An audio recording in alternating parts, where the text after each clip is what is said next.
ತಾಯಿ ಇಲ್ಲ, ತಂದಿಲ್ಲ, ಯಾರೂ ಇಲ್ಲ. ಅವರು ಹೋದರು ಹೊಳ್ಳಿ ಇಳಿದಾರೆ, ನೀರು ಖಾಲಿ ಆಗಿತ್ತು ಅವಾಗ. ಇವ್ರು ಹೊಳ್ಳಿ ಇಳಕ್ಕೂ ನೀರು ದಿಢೀಲೆ ಬಂದು ಒಂದೊಂದು ಕುಟುಂಬಕ್ಕೆ ತಾಯಿನೂ ಇಲ್ಲ, ತಂದೆನೂ ಇಲ್ಲ, 2 ಜನ ಅವರು. ಭಟಿಕಳದ ಇತಿಹಾಸದಲ್ಲೇ ಎಂದೂ ನಡೆಯದಂತಹ ದುರಂತವೊಂದು ನಡೆದು ಹೋಗಿದೆ. ನದಿ ಸಮುದ್ರಗಳನ್ನು ತಮ್ಮ ಜೀವನದ ಭಾಗವಾಗಿಸಿಕೊಂಡಿದ್ದವರೇ ನದಿ ನೀರಿನ ಸೆಳೆತಕ್ಕೆ ಬಲಿಯಾಗಿದ್ದಾರೆ. ಯಾವ ಸಮಯದಲ್ಲಿ ನದಿಗೆ ಹೋಗಬೇಕು, ಯಾವ ಸಮಯದಲ್ಲಿ ನೀರು ಹೇಗಿರುತ್ತೆ ಅಂತ ಗೊತ್ತಿದ್ದವರೇ ಈಗ ನದಿಯ ನರ್ತನಕ್ಕೆ ಪ್ರಾಣ ಕಳೆದುಕೊಂಡಿದ್ದಾರೆ. ಒಂದೇ ಕುಟುಂಬದ 11 ಮಂದಿ ಜೀವ ಕಳೆದುಕೊಂಡಿದ್ದಾರೆ.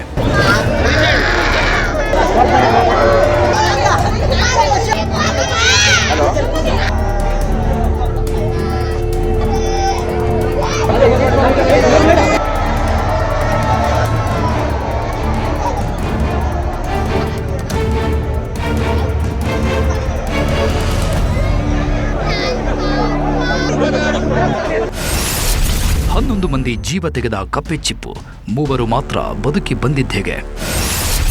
ಸುನಾಮಿ ರೀತಿಯಲ್ಲಿ ನೀರಿನ ಅಬ್ಬರ, ಸಾವು ಗೆದ್ದು ಬಂದವರು ಹೇಳಿದ್ದೇನು? ಬೇಸಿಗೆಯಲ್ಲಿ ಮಾತ್ರ ಸಿಗುವ ಕಪ್ಪೆ ಚಿಪ್ಪು ಅವರ ಹವ್ಯಾಸವೇ ಬದುಕಿಗೆ ಕೊಳ್ಳಿಡ್ತ. ಇಡೀ ಊರಿಗೆ ಊರೇ ಗೋಳಾಟ, ಸಾಲು ಸಾಲಾಗಿ ಮೃತದೇಹಗಳ ಮೆರವಣಿಗೆ, ಎದ್ದು ಬಿದ್ದು ಒರಳಾಡಿ ಗೋಳಾಡ್ತಾ ಇರೋ ಕುಟುಂಬಸ್ಥರು. ಈ ದೃಶ್ಯಗಳೆಲ್ಲ ಕಂಡು ಬಂದಿದ್ದು ಭಟ್ಕಳದ ಶಿರಾಲಿ ಗ್ರಾಮದಲ್ಲಿ. ಎಲ್ಲ ಸರಿಯಾಗಿ ಆಗಿದ್ರೆ ಹಿಂದಿನ ವರ್ಷದಂತೆಯೇ ಈ ವರ್ಷವೂ ನದಿ ಸುಮ್ಮನೆ ಇದ್ದಿದ್ರೆ ಆ ಕುಟುಂಬ ಭಾನುವಾರದ ಕಪ್ಪೆ ಚಿಪ್ಪಿನ ಖಾದ್ಯವನ್ನು ಸವಿದು ಇಷ್ಟೊತ್ತಿಗಾಗಲೇ ತಮ್ಮ ಕೆಲಸ ಕಾರ್ಯಗಳಲ್ಲಿ ಬ್ಯುಸಿ ಆಗ್ತಾ ಇದ್ರು.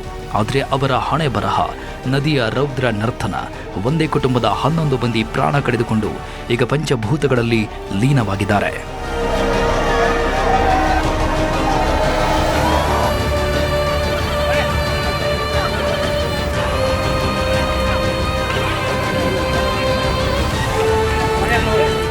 ನೀವು ದೃಶ್ಯಗಳಲ್ಲಿ ನೋಡಬಹುದು, ಇಡೀ ಊರಿಗೆ ಊರೇ ಅಲ್ಲಿ ನಿಂತಿದೆ. ಸಾವಿರಾರು ಜನ ಬಂದು ಮಡಿದವರ ಅಂತಿಮ ದರ್ಶನ ಪಡೆದುಕೊಂಡ್ರು. ನಂತರ ಮೃತದೇಹಗಳನ್ನು ರುದ್ರಭೂಮಿಗೆ ತೆಗೆದುಕೊಂಡು ಹೋದ್ರು. ಸಂಬಂಧಿಕರು ಮಾತ್ರ ಅಲ್ಲದೆ ಇಡೀ ಊರು ಮಡಿದ 11 ಮಂದಿಗಾಗಿ ಕಂಬನಿ ಮಿಡಿಯಿತು. ಮಣ್ಣು ಮಾಡಲು ಶವಗಳನ್ನು ಮೇಲಕ್ಕೆ ಎತ್ತಿದ ತಕ್ಷಣ ಎಲ್ಲರೂ ಅಯ್ಯೋ ಅಂತ ಗೋಳಾಡಲು ಪ್ರಾರಂಭಿಸಿದ್ರು. ಅಲ್ಲೇ ಊರಲ್ಲೇ ಒಂದು ಕಟ್ಟೆಯ ಸುತ್ತ ಪ್ರದಕ್ಷಿಣೆ ಹಾಕಿಸಿ ನಂತರ ಮೃತದೇಹಗಳನ್ನು ಸ್ಮಶಾನಕ್ಕೆ ತೆಗೆದುಕೊಂಡು ಹೋಗಲಾಯಿತು.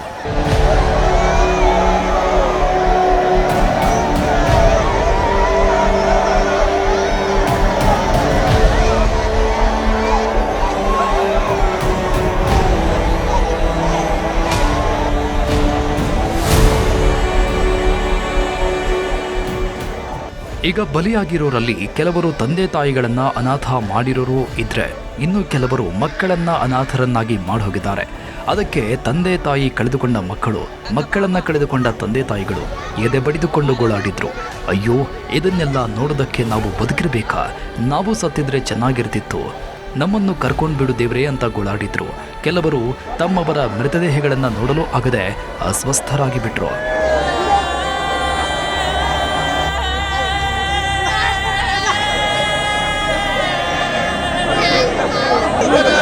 ಕೆಲವು ಮಕ್ಕಳು ಅಪ್ಪ ಅಮ್ಮ ಇಬ್ಬರನ್ನೂ ಕಳೆದುಕೊಂಡಿದ್ದಾರೆ. ಅವರು ಅಮ್ಮ ಅಮ್ಮ ಅಂತ ಕಣ್ಣೀರು ಹಾಕ್ತಾ ಇರೋ ದೃಶ್ಯಗಳು ಕರುಳು ಕಿತ್ತು ಬರುವಂತಿದೆ. ಭಾನುವಾರ ಒಂದು ದಿನ ನದಿಗೆ ಹೋಗದೆ ಇದ್ದಿದ್ರೆ ಇಂದು ತನ್ನ ತಾಯಿ ತನ್ನ ಜೊತೆ ಇರ್ತಾ ಇದ್ಲು. ಆದರೆ ಈಗ ಮಗಳ ಮುಂದೆ ತಾಯಿ ಶವ ಇದೆ. ಅದನ್ನ ನೋಡಲಾಗದೆ ಆ ಹೆಣ್ಣು ಮಗಳು ಅಮ್ಮ ಅಮ್ಮ ಅಂತ ಕೆಳಗೆ ಬಿದ್ದು ಗೋಳಾಡಿದ್ಲು. ಇಲ್ಲಿ ಮಡಿದವರದ್ದು ಒಬ್ಬೊಬ್ಬರದ್ದು ಒಂದೊಂದು ಕತೆ, ಎಲ್ಲರದ್ದು ಸಹ ಶೋಚನೀಯ ಕಥೆಗಳೇ.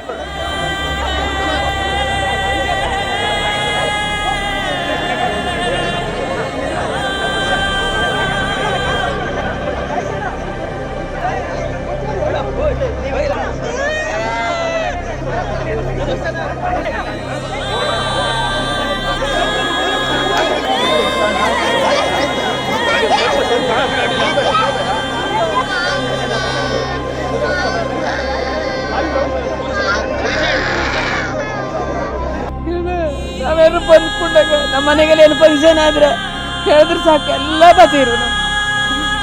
ಈಗ ಪಾಪ ಮಕ್ಕಳು 3-4 ಜನ ಮಕ್ಕಳು ಅವ್ರೆ, ತಾಯಿ ಇಲ್ಲ, ತಂದಿಲ್ಲ, ಯಾರೂ ಇಲ್ಲ ಮಕ್ಕಳು. ಕಪ್ಪೆಚಿಪ್ಪು ಹೆಕ್ಕಲು ತೆರಳಿದ್ದವರಲ್ಲಿ ಮಹಾದೇವ್ ನಾಯಕ್ ಮತ್ತು ಲಕ್ಷ್ಮೀ ನಾಯಕ್ ದಂಪತಿ ಬಲಿಯಾಗಿದ್ದಾರೆ. ಇವರ ಅಕಾಲಿಕ ನಿಧನದಿಂದ ಮಕ್ಕಳಾದ ದರ್ಶನ್ ಮತ್ತು ಕೀರ್ತನ ತಂದೆ ತಾಯಿಯನ್ನ ಕಳೆದುಕೊಂಡು ಅನಾಥರಾಗಿದ್ದಾರೆ. ಇನ್ನು ಇದೇ ದುರಂತದಲ್ಲಿ ತಾಯಿಯನ್ನ ರಕ್ಷಿಸಲು ಹೋಗಿ ಮಗ ಉಮೇಶ್ ನಾಯಕ್ ಸಹ ನೀರಲ್ಲಿ ಮುಳುಗಿ ಸಾವಿಗೀಡಾಗಿದ್ದಾರೆ.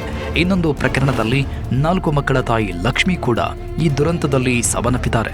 10 ವರ್ಷಗಳ ಹಿಂದೆ ಲಕ್ಷ್ಮಿಯ ಪತಿ ನಿಧನರಾಗಿದ್ದರು. ಅಂದಿನಿಂದ 4 ಮಕ್ಕಳನ್ನ ಲಕ್ಷ್ಮಿ ಒಬ್ಬರೇ ಪೋಷಿಸುತ್ತಿದ್ದರು. ಆದರೆ ಈಗ ಕುಟುಂಬದ ಸಂಪೂರ್ಣ ಜವಾಬ್ದಾರಿಯನ್ನ ಹೊತ್ತುಕೊಂಡಿದ್ದ ಲಕ್ಷ್ಮಿ ಸಾವನ್ನಪ್ಪಿದ್ದಾರೆ. ತಮ್ಮ ಮಕ್ಕಳನ್ನ ಪ್ರೌಢಶಾಲೆ ಮತ್ತು ಪ್ರಾಥಮಿಕ ಶಾಲೆಯಲ್ಲಿ ಓದಿಸುತ್ತಿದ್ದರು. ಮಕ್ಕಳನ್ನು ದೊಡ್ಡವರನ್ನಾಗಿ ಮಾಡಬೇಕು, ಅವರಿಗೆ ಉತ್ತಮ ಭವಿಷ್ಯ ನೀಡಬೇಕು ಎಂಬ ಕನಸು ಕಟ್ಟಿಕೊಂಡು ಅದಕ್ಕಾಗಿ ದುಡಿತಾ ಇದ್ದಾಗಲೇ ಈ ದುರಂತ ಸಂಭವಿಸಿದೆ.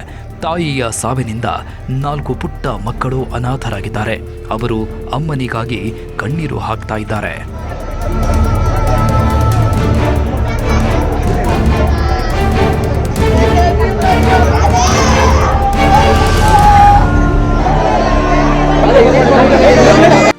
ಈಗ ಬಲಿಯಾಗಿರೋ 11 ಮಂದಿಯೂ ಸಂಬಂಧಿಕರೇ, ಅಣ್ಣ ತಮ್ಮಂದಿರು, ಅತ್ತೆ ಸೊಸೆ, ಸೋದರ ಮಾವ ಅಂತ ಎಲ್ಲರೂ ಒಂದೇ ಕುಟುಂಬದವರು.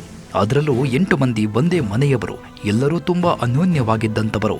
ಅದಕ್ಕೆ ಅವರೆಲ್ಲರೂ ಜೊತೆಯಾಗಿ ಕಪ್ಪೆಚಿಪ್ಪು ಹೆಕ್ಕಲು ಹೋಗಿದ್ರು.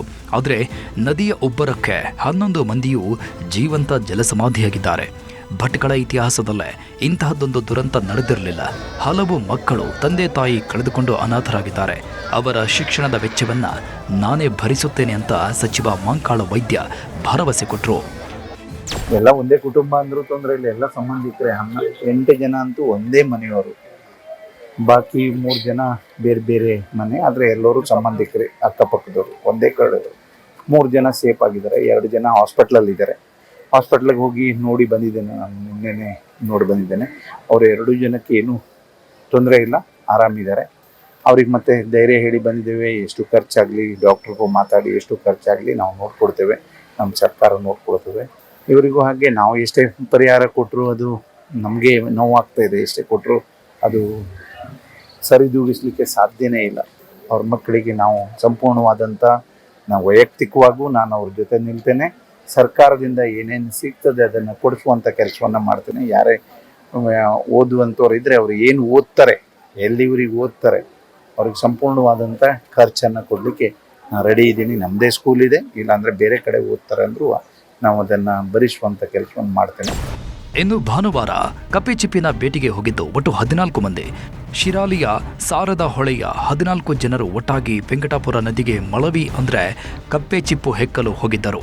ಮಳವಿ ಆರಿಸುತ್ತಿರುವಾಗಲೇ ಸಮುದ್ರದ ಭರತದಿಂದಾಗಿ ಹೊಳೆಯಲ್ಲಿ ನೀರು ಏರುತ್ತಾ ಬಂದಿದ್ದು ಇವರ ಅರಿವಿಗೆ ಬಾರದೇ ಇದ್ದ ಕಾರಣ ಈಚೆಗೆ ಬರುವಾಗ ಆಳವಾದ ನೀರಲ್ಲಿ 9 ಮಂದಿ ಮಹಿಳೆಯರು ಮತ್ತಿಬ್ಬರು ಪುರುಷರು ಮೃತಪಟ್ಟಿದ್ರು. 3 ಮಹಿಳೆಯರನ್ನು ರಕ್ಷಿಸಿ ಆಸ್ಪತ್ರೆಗೆ ದಾಖಲಿಸಲಾಗಿದ್ದು ಹೆಚ್ಚಿನ ಚಿಕಿತ್ಸೆಗಾಗಿ ಇಬ್ಬರನ್ನ ಮಣಿಪಾಲ ಆಸ್ಪತ್ರೆಗೆ ದಾಖಲಿಸಲಾಗಿದೆ. ಮೃತರ ಕುಟುಂಬಕ್ಕೆ ರಾಜ್ಯ ಸರ್ಕಾರ ತಲಾ 5 ಲಕ್ಷ ರೂಪಾಯಿ ಪರಿಹಾರ ಘೋಷಿಸಿದೆ. ಪ್ರಧಾನಿ ನರೇಂದ್ರ ಮೋದಿಯವರು ತಲಾ 2 ಲಕ್ಷ ರೂಪಾಯಿ ಪರಿಹಾರ ಘೋಷಿಸಿದ್ದಾರೆ.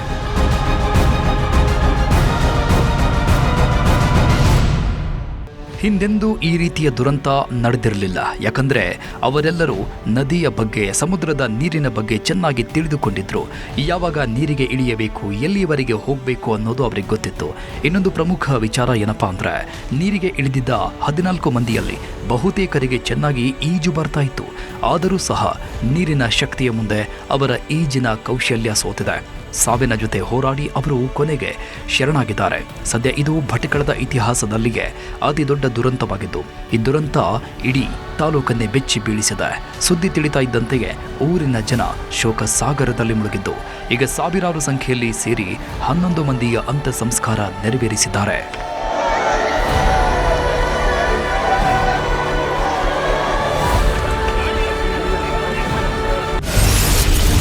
ಜೀವದ ಹಂಗು ತೊರೆದು 3ರನ್ನ ರಕ್ಷಿಸಿದ ಮೀನುಗಾರ. ನೀರಿನ ಸೆಳೆತಕ್ಕೆ 11 ಮಂದಿ ಬಲಿ. ಆ ಭೀಕರ ದೃಶ್ಯ ಕಂಡವರು ಹೇಳಿದ್ದೇನು?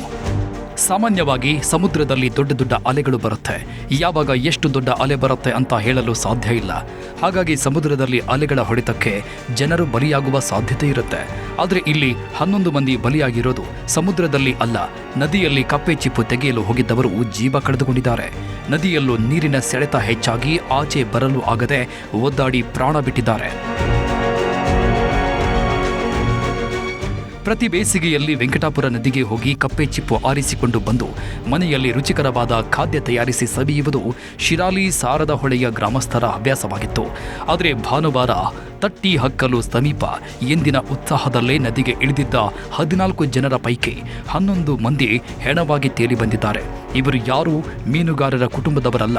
ಕೇವಲ ಹವ್ಯಾಸಕ್ಕಾಗಿ ವರ್ಷಕ್ಕೊಮ್ಮೆ ಈ ಸೀಸನ್ನಲ್ಲಿ ನದಿಗೆ ಹೋಗ್ತಿದ್ರು. ಆದರೆ ಈ ಬಾರಿ ಅವರು ಆರಿಸಿಕೊಂಡ ದಿನವೇ ದುರದೃಷ್ಟಕರವಾಗಿತ್ತು. ಕಪ್ಪೆ ಚಿಪ್ಪು ಆರಿಸಿಕೊಂಡು ಇನ್ನೇನು ದಡ ಸೇರಬೇಕು ಎನ್ನುವಷ್ಟರಲ್ಲಿ ದುರಂತ ಸಂಭವಿಸಿದೆ. ಹವ್ಯಾಸಿಗಳಾಗಿದ್ದ ಇವರಿಗೆ ತಟ್ಟೆ ಹಕ್ಕಲು ನದಿಯ ಆಳ ಮತ್ತು ಇಳಿಜಾರಿನ ಅಂದಾಜಿರಲಿಲ್ಲ. ನೀರು ಏರುತ್ತಿರುವುದನ್ನ ಕಂಡು ಗಾಬರಿಯಲ್ಲಿ ಎಲ್ಲರೂ ಒಟ್ಟಾಗಿ ನದಿ ದಾಟಲು ಮುಂದಾಗಿದ್ದಾರೆ.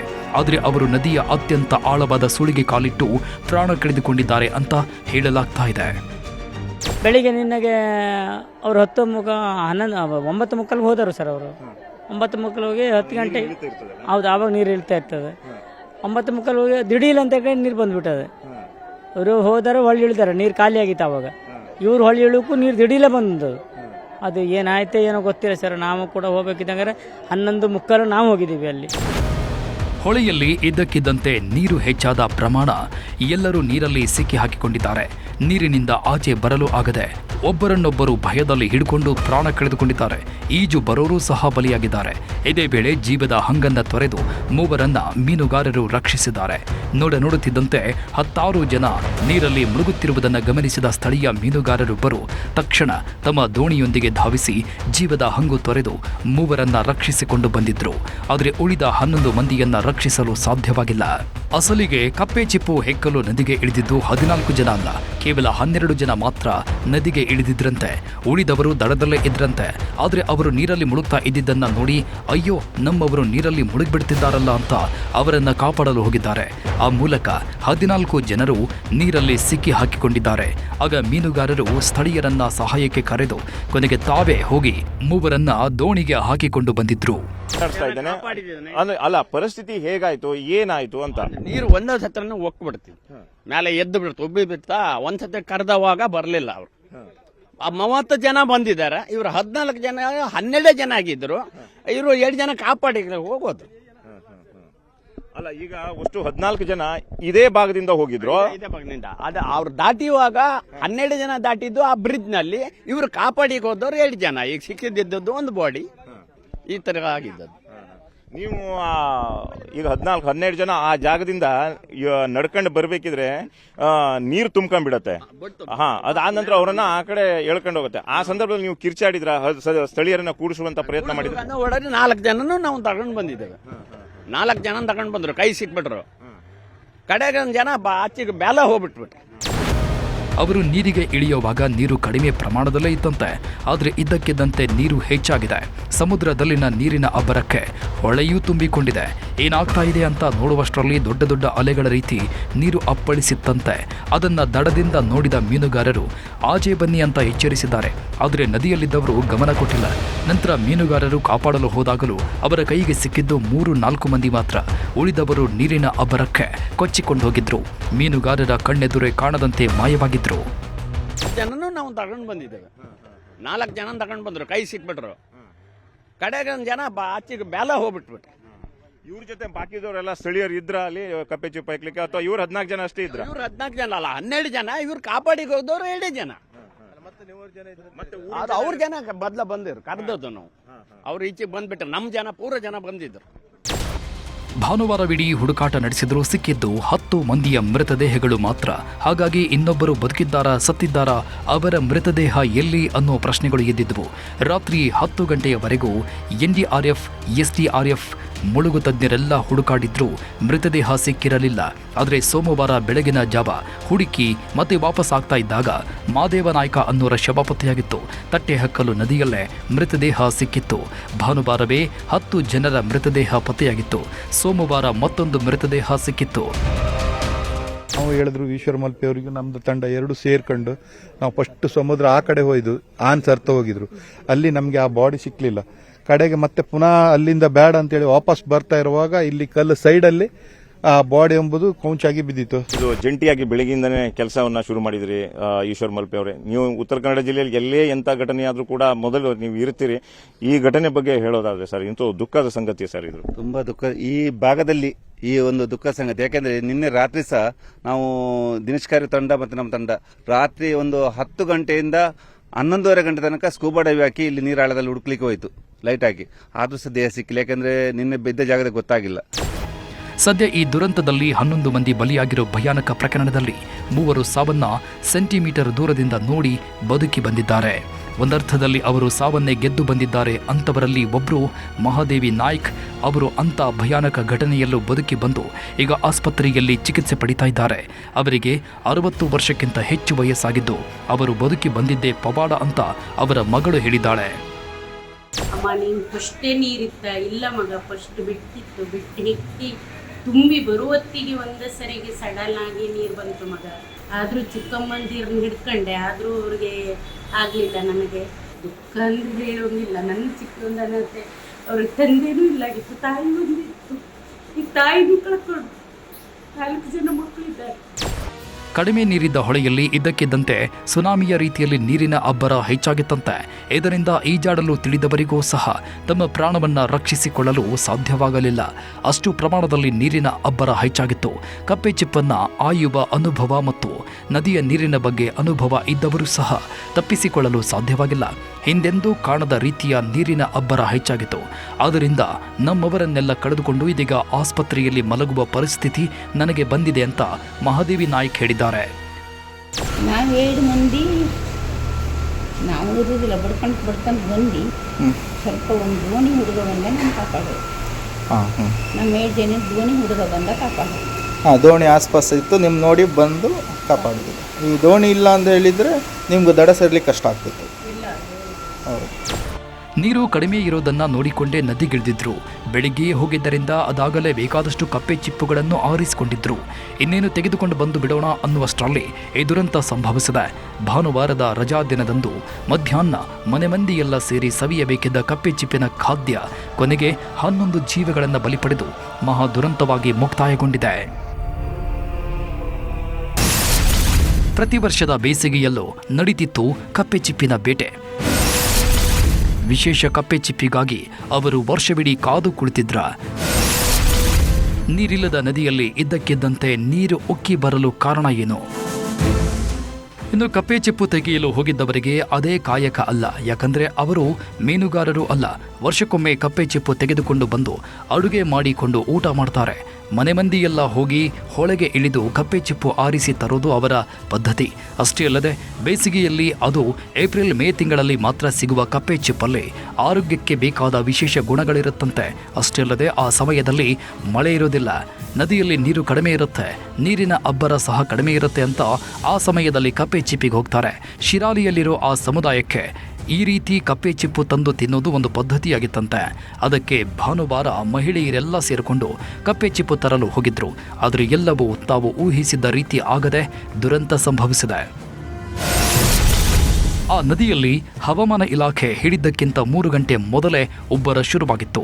ಸಾಮಾನ್ಯವಾಗಿ 12 ಗಂಟೆಗಳ ನಂತರ ಉಬ್ಬರ ಶುರುವಾಗಬೇಕಿತ್ತು. ಆದರೆ ಭಾನುವಾರ ನೀರಿನ ಉಬ್ಬರ ಏಕಾಏಕಿ ಶುರುವಾಗಿ ದುರಂತ ಸಂಭವಿಸಿತ್ತು. ಕಡಿಮೆ ಇದ್ದ ನೀರು ಇದ್ದಕ್ಕಿದ್ದಂತೆ ಹೆಚ್ಚಾಗಿತ್ತು. ಆಚೆ ಬರುವಷ್ಟರಲ್ಲಿ ಎಲ್ಲರನ್ನ ಮುಳುಗಿಸಿತ್ತು. ಸಮುದ್ರದ ನೀರು ಉಕ್ಕಿ ಬಂದ ಪರಿಣಾಮ ಹೊಳೆಯಲ್ಲಿ ನೀರು ಹೆಚ್ಚಳಾಗಿತ್ತು. ಅದರಿಂದಲೇ ದುರಂತ ಸಂಭವಿಸಿದೆ. ಬೇಸಿಗೆಯಲ್ಲಿ ನೀರು ಕಡಿಮೆ ಇರುತ್ತೆ. ಕಪ್ಪೆ ಚಿಪ್ಪು ಮರುವಾಯಿ ಆರಿಸಲು ಅದೇ ಸೂಕ್ತ ಸಮಯ ಅನ್ನೋದು ಅವರ ನಂಬಿಕೆ ಆಗಿತ್ತು. ಆದರೆ ಸಮುದ್ರ ಮತ್ತು ನೀರು ಜನ ಊಹಿಸಿದಂತೆ ಇರಲ್ಲ ಅನ್ನೋದು ಮತ್ತೆ ಸಾಬೀತಾಗಿದೆ. ಹವಾಮಾನ ಇಲಾಖೆ ಸಹ ಮಧ್ಯಾಹ್ನ 12 ಗಂಟೆಯ ನಂತರ ನೀರಿನ ಉಬ್ಬರ ಹೆಚ್ಚಾಗುತ್ತೆ ಅಂತ ಹೇಳಿತಂತೆ. ಆದರೆ ಅವರ ಗ್ರಹಚಾರಕ್ಕೆ ಮೊದಲೇ ನೀರಿನ ಉಬ್ಬರ ಹೆಚ್ಚಾಗಿತ್ತು. ನಿನ್ನೆ ಸಮಯದಲ್ಲಿ 12 ಗಂಟೆಯಿಂದ 5 ಗಂಟೆ ತನಕ ಮಾತ್ರ ಬೇಗ ಆಗ್ತದೆ. 3 ತಾಸಲ್ಲಿ ಹೈಟೈಡ್ ಆಗಿದೆ. ಇಳಿತ ಮಾತ್ರ 5 ಗಂಟೆ ಆಗ್ತದೆ. ಅದರಿಂದ ನಿನ್ನೆ ಒಂದು ಹೆಚ್ಚು ಕಮ್ಮಿಯಾಗಿ 3 ಗಂಟೆಯಲ್ಲಿ ನೀರು ಮೇಲೆ ಬಂದಿದೆ ಬೇಗ. ಅದರಿಂದ ಆ ಸಂದರ್ಭದಲ್ಲಿ ಅವರಿಗೆ ಉಬ್ಬರದ ಟೈಮ್ ಗೊತ್ತಾಗದೆ ಅವರು ಬೇಗ ಈದಡೆಗೆ ಬರಲಿಕ್ಕೆ ಲೇಟ್ ಆಯಿತು. ಅದರಿಂದ ಮೃತಪಟ್ಟಿರ್ಬೋದು, ನಮ್ಮೊಂದು ಅನಿಸಿಕೆ ಸಂಖ್ಯೆ ಆಗಿರ್ಬೋದು ಅಷ್ಟೇ. ನೀರಿನ ಉಬ್ಬರದ ಲೆಕ್ಕಾಚಾರ ತಪ್ಪಾಗಿದ್ದರಿಂದಲೇ ಈ ದುರಂತ ಸಂಭವಿಸಿದೆ ಅಂತ ಎಲ್ಲರೂ ಹೇಳ್ತಾ ಇದ್ದಾರೆ. ಕಳೆದ 3 ದಿನಗಳಿಂದ ಮಳೆ ಇತ್ತಂತೆ. ಆಗಲೂ ಉಬ್ಬರ ಹೆಚ್ಚಾಗಿರಲಿಲ್ಲ. ಆದರೆ ಭಾನುವಾರ ಮಳೆ ಇರಲಿಲ್ಲ. ಹಾಗಾಗಿ ಉಬ್ಬರ ಸಹ ಇರೋದಿಲ್ಲ ಅಂತ ಅವರು ನದಿಗೆ ಇಳಿದಿದ್ರು. ಒಂದು ವೇಳೆ ಅವರು ಬೇರೆ ದಿನ ನದಿಗೆ ಹೋಗಿದ್ದರೆ ಜೀವ ಉಳಿತಾ ಇತ್ತೇನೋ ಅಂತ ಅಲ್ಲಿನ ಜನರು ಹೇಳ್ತಾ ಇದ್ದಾರೆ. ಒಟ್ನಲ್ಲಿ ಒಂದು ಹೊತ್ತಿನ ಊಟದ ಕಪ್ಪೆ ಚಿಪ್ಪು ಈಗ ಒಂದು ಕುಟುಂಬವನ್ನೇ ಬಲಿ ಪಡೆದಿದ್ದು ಭಟ್ಕಳದ ಜನ ನದಿಗೆ ಇಳಿಯೋದಕ್ಕೆ ಭಯ ಪಡುವಂತಾಗಿದೆ.